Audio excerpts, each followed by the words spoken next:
Estamos de vuelta en Mesa de Testigos, nos vamos a dar un gran gusto. Vamos a hablar ahora con Hernán Lascano, así se llama, gran periodista de policiales de la ciudad de Rosario, autor de 2 libros muy importantes para entender lo que pasó en Rosario en la última década, con toda esta historia de violencia, narcotráfico y sus ramificaciones. Uno es Los Monos, historia de la familia narco que transformó a Rosario en un infierno, y el otro es Rosario, la historia detrás de la mafia narco que se adueñó de la ciudad. Los dos con Germán de los Santos, también otro gran periodista de policiales, referente del periodismo de la ciudad. Así que lo recibimos ahora, Hernán, para conversar largo y tendido con él. Hernán, ¿cómo estamos? ¿Qué tal, Mariano? Gracias por venir. Siempre un gusto tenerte acá en Mesa de Testigos. Bueno, para mí también, gracias. Arranquemos con algo que pasó las últimas semanas, que es la condena al ex fiscal regional de Rosario, Patricio Cerjal. ¿Qué primera mirada, balance tenés? Esa causa que seguiste mucho, ¿no? En todos esos años.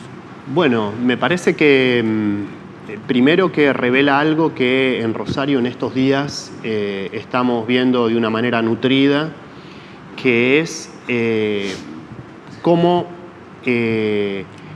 los encargados de cumplir la ley, de hacer cumplir la ley y de establecer controles para que la delincuencia no cumpla su cometido, son los que no cumplen la ley y los que delinquen, ¿no? Con todo el efecto que esto, además de lo penal, tiene en lo que es la salud del ecosistema democrático, ¿no? En una sociedad civil que muchas veces mira con descrédito hacia sus instituciones, a la democracia inclusive. Bueno, acaban de condenar no a un funcionario residual, sino al jefe, a quien hasta 2020 fue jefe de un equipo de 60 fiscales de Rosario y su zona, y los jueces lo hicieron de una manera contundente, un tribunal de 3 jueces por unanimidad, señalando básicamente 2 cuestiones. La primera es que había una estructura estable en la Fiscalía Regional de Rosario, jerarquizada, que utilizaba el dinero del juego clandestino para otorgar impunidad a quienes, a cambio de soborno, justamente lo que pedían era que la ley no los persiguiera. Pero dice algo más la sentencia, y es que existió no solamente una complacencia de parte de la Fiscalía Regional en la figura de Patricio Cerjal, que era el fiscal regional, sino una pata política. Y esa pata política, digamos, la enfoca en una persona de mucho peso en el equilibrio de la gobernabilidad de la provincia, que es el senador por San Lorenzo, Armando Traferri, que en esta causa está imputado por una variedad de delitos, el más grave de los cuales es asociación ilícita. Y lo que dice el tribunal de estos 3 jueces, insisto, de manera unánime, sin fisuras, es que, bueno, sin Traferri esta estructura no habría podido desenvolverse. Lo que es todo un desafío, digamos, para la política, porque no hay que olvidar que con la misma carga de prueba que los jueces condenan a Cerjal, el Senado de la provincia de Santa Fe en el año 2020, el 17 de diciembre, rechazó por mayoría desaforar a Traferri para que pudiera él también estar sentado en este juicio. Si Traferri no llegó a quedar justamente en la situación de ser condenado ahora con Cerjal, digo porque la condena no lo menciona a Traferri, pero mencionan actos que son correlativos y que tienen, digamos, una correspondencia entre Cerjal y Traferri en relación a la tolerancia que hubo hacia el capitalista de juego clandestino Leo Peiti.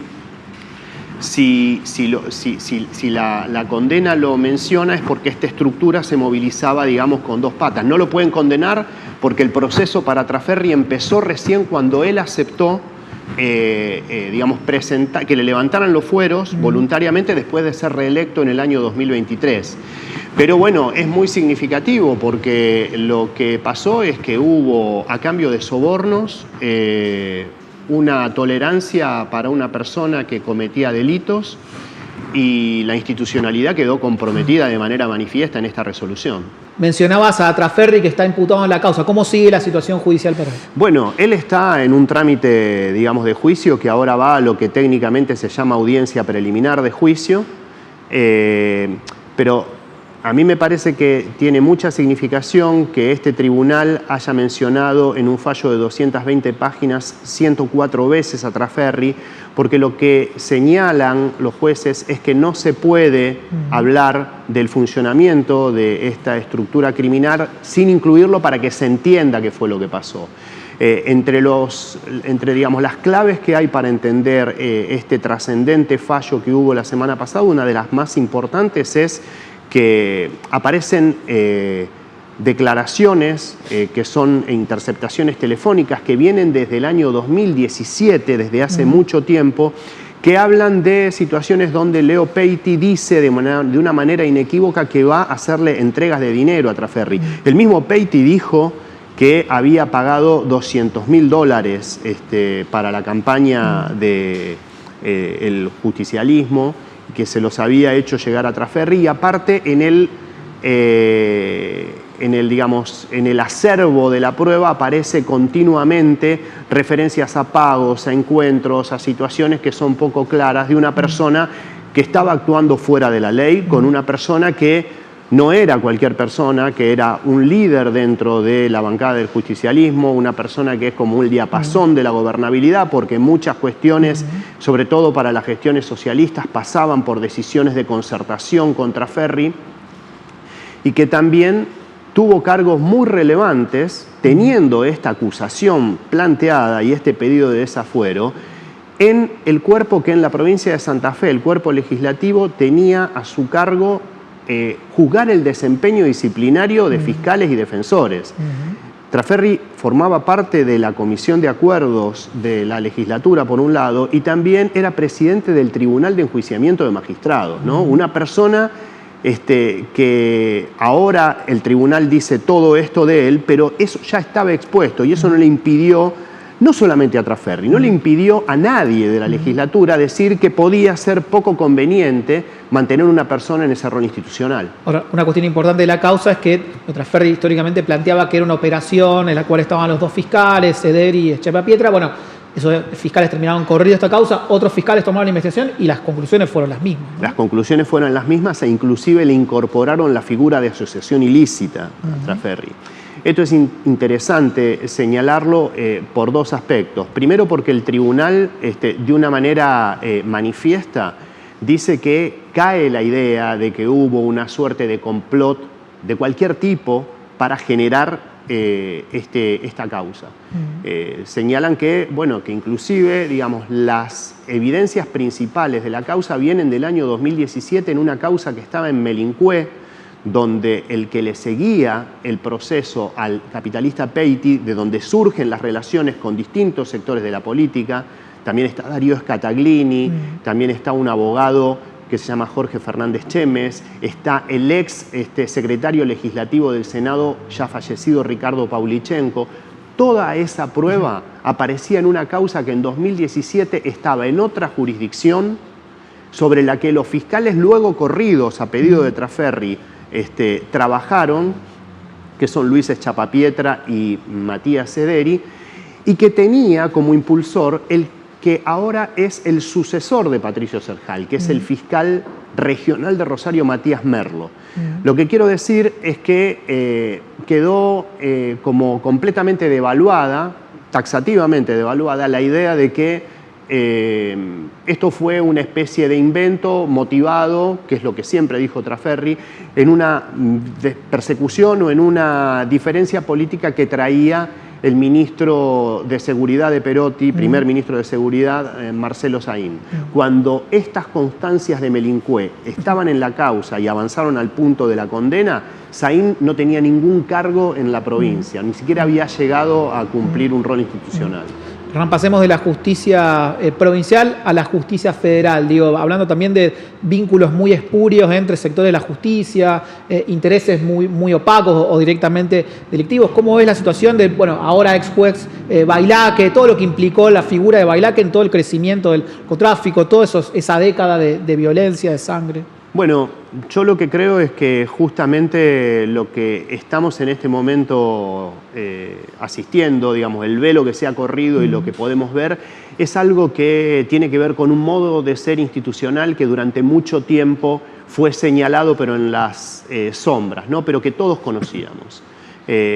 Básicamente, los jueces federales de instrucción son los que tienen el control del ingreso de las causas que tenían. Ahora el sistema en la justicia federal cambió hacia un modelo acusatorio. Antes jueces de instrucción federal como Marcelo Bailaque, que ha sido, digamos, se le ha aceptado la renuncia tras quedar acorralado por una serie de causas muy fuertes de corrupción institucional, eran los que tenían, digamos, el control y bajo el absoluto secreto que le daba el procedimiento penal, por ejemplo, de las causas que interesaban a grandes empresas, las causas penales tributarias.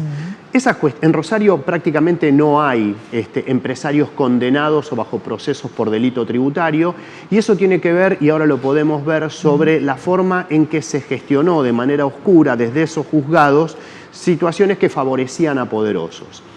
¿Qué es lo que está revelándose ahora? A mí me parece que todo tiene que ver con la implantación del modelo acusatorio en la provincia.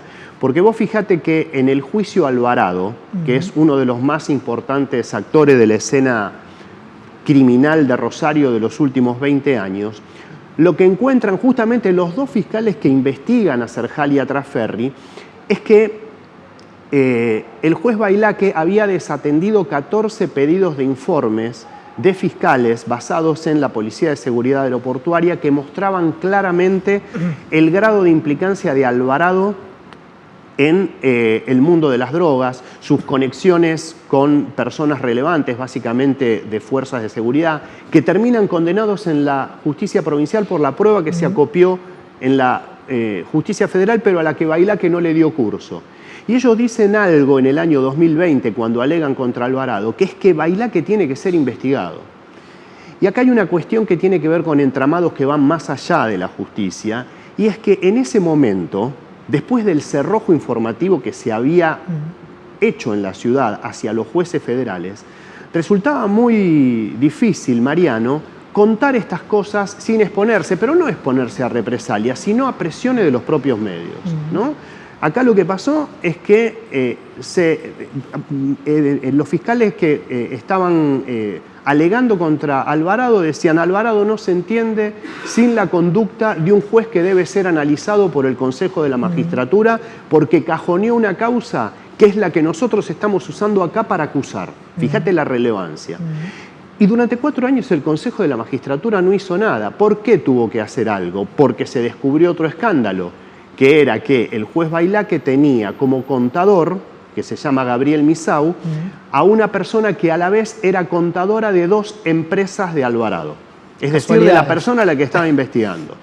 Y luego saltan otras cosas, como por ejemplo el hecho de que le había traspasado un fondo millonario que estaba inmovilizado de una cooperativa de trabajadores portuarios de San Lorenzo a una empresa financiera de alguien que era amigo suyo, porque pagaba una mejor tasa de retorno para esos fondos, cosa que fue denunciada manifiestamente como ilegal por parte de directivos de la cooperativa de trabajadores portuarios, que inclusive señalaban algo que el juez termina admitiendo, que es que el financista era amigo suyo. Los fiscales además demuestran que hacían viajes al exterior juntos, ¿no? Esta situación recién ahora se está exponiendo. Bailaque está con prisión domiciliaria, lo mismo que Upey, y surgen otras cosas de otros jueces federales, como Gastón Salmain, que es un juez que oscuramente fue designado en el año 2023 para ocuparse del fuero civil y comercial y contencioso administrativo, que es lo que implican, digamos, las cuestiones que tienen que ver con el Estado, y que llega a Rosario y que empieza a tener fallos completamente desconcertantes. Uno de ellos es, por ejemplo, frenar con un amparo que había presentado una empresa la clausura que había impuesto la provincia a la construcción de un barrio privado en Funes que se inundaba, Danfield. Pasó algo loquísimo. Había, digamos, una medida de la provincia basada en un montón de dictámenes de organismos técnicos Y Salmain dice de repente, frente a la presentación de una demanda de la empresa, no, sigan construyendo. Y así pasan muchas cosas hasta que se descubre, vos decime si querés que pare. Sí, siga que hay tiempo. Hasta que se descubre algo increíble, que es que Salmain había sido dejado cesante, echado del Poder Judicial en el año 2002 en Comodoro Pi, donde era empleado de un juzgado laboral, porque había intentado pagar un soborno para direccionar un expediente, de manera de que ese expediente se eludiera el sorteo y lo recibiera el mismo juzgado donde él trabajaba. Por unanimidad de sus 9 miembros de entonces, la Corte Suprema lo dejó cesante, lo echó a Salmain del Poder Judicial. Y 15 o 20 años después, él omite este dato de su currículum. El currículum tiene para los jueces, cuando lo presentan, el carácter de manifestación jurada, de declaración jurada. Y oculta el hecho de que a él lo rajaron por coimero. Y esa situación lo convierte en juez, que es luego delegado a Rosario. Y hoy día lo tenemos con un procedimiento disciplinario en el Consejo de la Magistratura, pero ejerciendo como juez. ¿No? Son situaciones muy oscuras que generan mucha perturbación. Y vos fíjate qué confianza podés tener como una persona que tiene un conflicto y que va a litigar si un pleito tuyo cae en manos de un juez con semejantes antecedentes, ¿no? Hernán, te quiero consultar por algo que está pasando en estos días, que están generando mucha conmoción, que fue la balacera contra Dylan Cantero. Bueno, toda una serie de hechos, digamos, de repercusiones después de ese ataque. ¿Cómo estás viendo este rebrote de la violencia, por lo menos en términos más espectaculares, o por lo menos con las características que tenían años anteriores? Estamos ante una posible guerra narco 2, como fue en su momento la del 2010, después del asesinato del pájaro Cantero. ¿Cómo está viendo Yo creo esto? que para esa conclusión es muy prematuro y para ir a analizar lo particular eso, primero tenemos que ver el contexto. El contexto de la violencia altamente lesiva, que fue la que hizo que a Rosario llegaran medios de prensa de todo el mundo a ver qué pasaba, digamos, ¿no? Cuando teníamos una tasa de homicidios que en 2022 llegó a 25 muertes cada 100.000 habitantes por año. Hubo 290 asesinatos en Rosario. Nosotros hoy en Rosario, a la fecha, digamos, estamos promediando noviembre, estamos con 101 homicidios. Es una cifra que es la mitad de la que teníamos a esta altura del año en el año 2022, 2023, 2021. Al mismo tiempo, cayeron a la mitad los casos donde existen personas heridas con armas de fuego. Al 31 de octubre de este año había 320 hechos. En el año 2023 superaban los 600.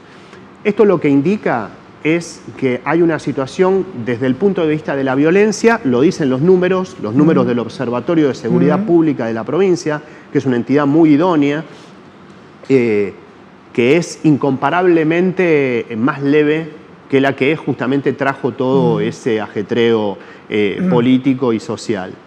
Pero lo que sí es cierto es que las organizaciones criminales no es que desaparecieron. Y el otro día la provincia, a través del secretario de Seguridad, Omar Pereira, hizo un diagnóstico que yo comparto, que es que los grupos criminales van reformulando sus búsquedas de autoridad, de liderazgo, de expansión territorial. Y lo que estamos viendo, muy probablemente, con el segundo ataque en menos de un mes a Dylan Cantero, los dos merecieron que fuera hospitalizado, actualmente está en terapia intensiva, es que hay grupos que están buscando prevalecer o están buscando correr de la escena del liderazgo a otros que durante mucho tiempo tuvieron justamente esa jerarquía, ¿no?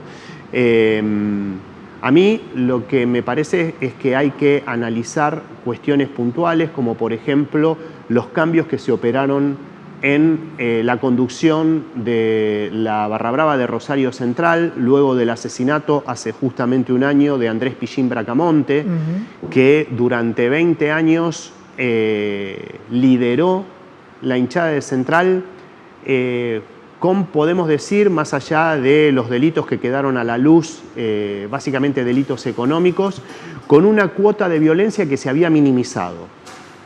Bueno, hubo cambios, se sabe que, digamos, lo mataron actores de la llamada Banda de los Menores, y aquí emerge un personaje que están mirando, digamos, desde las áreas de inteligencia provinciales y nacionales, que es Limón Contreras, que es un grupo que se lo supone detrás de la muerte de Pillín, y justamente generando este liderazgo que tiene como peculiaridad el hecho de que durante este año, a partir de la muerte de Pillín, ha habido una muy fuerte eliminación de personas vinculadas a lo que era la vieja Banda de los Monos, ¿no?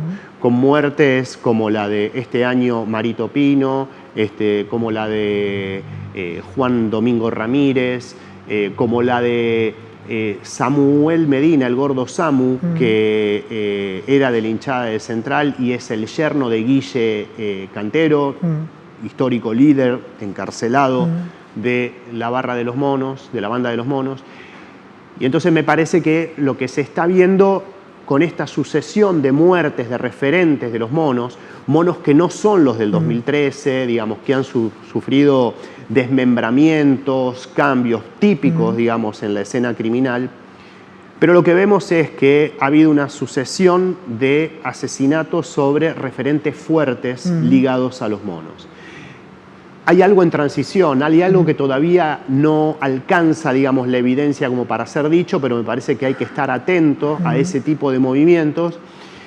Pero lo que sí creo es que no está dada, digamos, la cuestión aluvional de la violencia que teníamos hasta, yo diría, hasta el momento en que se produjo en marzo del año 2024 el asesinato, la secuencia de asesinatos de trabajadores públicos.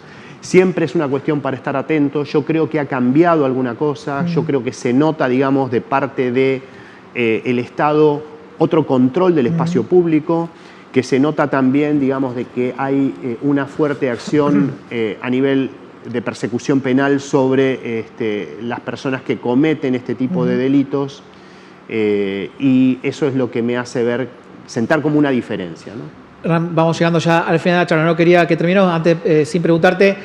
Tuvimos año de reforma constitucional, cambios todo en la organización del poder de la provincia y en particular con el tema judicial. ¿Cómo ves estas dos nuevas instituciones que se crearon, el Consejo para la Selección de la Magistratura y el Jurado de Enjuiciamiento? Bueno, yo creo que hay modificaciones que son positivas, por ejemplo, la de la Corte Suprema. Justamente estos días hubo novedades que muestran también un afán político de generar cambios que tienen que ver con la gobernabilidad de la Corte, un órgano que es cabeza del Poder Judicial y que ha, digamos, estado durante mucho tiempo sujeto a situaciones de mucha controversia. Acabamos de tener el desplazamiento, digamos, que fue promovido políticamente, pero que ha tenido mucho que ver el rol de la nueva Corte, de una figura de mucha relevancia en el gobierno de la Corte, que es Eduardo Bordas, una persona poco conocida, pero que era vital en la concentración de funciones que por ahí correspondían a los ministros desde la Secretaría de Gobierno de la Corte. Básicamente el movimiento de personal, las compras, las licitaciones, etcétera, con un control que se denuncia ha sido escaso y que le ha permitido, digamos, a un funcionario importante, pero de segunda jerarquía, tener un enorme poder dentro de lo que es el desenvolvimiento del Poder Judicial en la provincia. Bueno, él ya anunció que presenta la renuncia a partir de abril del año que viene. Y me parece que también lo que va a ocurrir, o que quedó, digamos, bastante claro, es que la edad máxima de los ministros de la Corte, al ser de 75 años y sin posibilidad de prórroga, ordena un poco las ambigüedades que permitieron que durante mucho tiempo personas siguieran ese tiempo. Sobre el mecanismo, por ejemplo, de enjuiciamiento de magistrados y de fiscales y defensores, yo creo que se ha avanzado desde el punto de vista de algo que era una aberración, que es que la legislatura tomó para sí el control en su momento a partir del año 2016, justamente cuando hubo senadores y dirigentes de la política investigados. El caso de Traferri es elocuente. Tomaron para sí el control disciplinario de fiscales y defensores, lo que fue claramente un apriete, digamos. ¿Quién se iba a poner a investigar a un político si la capacidad de investigar los desempeños administrativos de un fiscal iban a estar controlados por la misma política. Yo creo que eso se moderó, pero que sigue habiendo una supremacía de la política a partir de la constitución del Tribunal de Enjuiciamiento. Los legisladores siguen siendo el estamento mayoritario y yo discuto con eso, porque a mí me parece que eso establece un desequilibrio que habrá que ver en el momento en que lleguen casos que sean sensibles a la política, cómo se tramitan, ¿no? Eso básicamente, me parece que tenemos una mejor constitución enfocada a la justicia, pero yo creo que siempre, digamos, la política impera sobre lo legal, sobre lo económico, sobre todo. Habrá que estar muy atentos para ver cómo con esta nueva herramienta de procedimiento sometemos eventualmente o cómo se zanjan las cuestiones que tengan que ver con la conflictividad entre el mundo judicial y el mundo de la política. Hernán, gracias por venir a Mesa de Testigos, siempre un gusto. Muy, muy amable, gracias. Quédense, hacemos una pequeña pausa y ya volvemos con más Mesa de Testigos.